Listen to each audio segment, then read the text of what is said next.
इंदापुरातील माजी मंत्री हर्षवर्धन पाटील यांनी राष्ट्रवादी शरदचंद्र पवार गटात प्रवेश केला। शरद पवार आणि जयंत पाटलांच्या उपस्थितीत आज हर्षवर्धन पाटील यांनी हातात तुतारी घेतली आहे।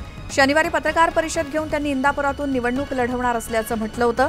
मात्र आयारामांना विधानसभेसाठी तिकीट नको अशी भूमिका शरद पवार गटातल्या कार्यकर्त्यांनी घेतली। त्यामुळे हर्षवर्धन पाटलांना उमेदवारी मिळणार का या शरद पवारांच्या निर्णयाकडे सर्वांचं लक्ष लागलंय।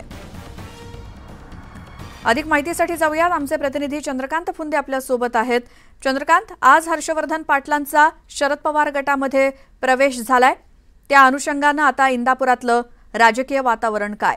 त्याचा प्रवेश झालेला आहे आणि उभ्या महाराष्ट्राने तो पाहिला। आता प्रदेशाध्यक्ष जयंत पाटील स्टेजवर आलेले आहेत आणि त्यांनी पश्चिम महाराष्ट्रात पवारांनी जी त्यांची मोठ विस्कटली होती आक्रमणामुळे ती पुन्हा एकदा मोठ बांधण्याचा प्रयत्न केला पवारांनी। आता आधी अकलूजचं घराणं आपल्या पक्षात घेतलं, त्यांचा खासदार निवडून आणलं माड्यातलं, आणि आता इंदापूरचं पाटील घराणं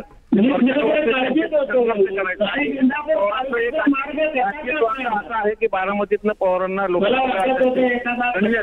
निवडून आणायचं दरवेळी। चंद्रकांत, या सगळ्या माहितीसाठी धन्यवाद। त्यामुळे आता हर्षवर्धन पाटील हे शरद पवार गटामध्ये सामील झालेत, मात्र उमेदवारी कोणाला मिळणार याची मात्र सगळ्यांना आता उत्सुकता आहे। बारामतीमधून लढायला नकार देणारे अजित पवार नेमके कुठून लढणार याची चर्चा राजकीय वर्तुळात सुरू आहे।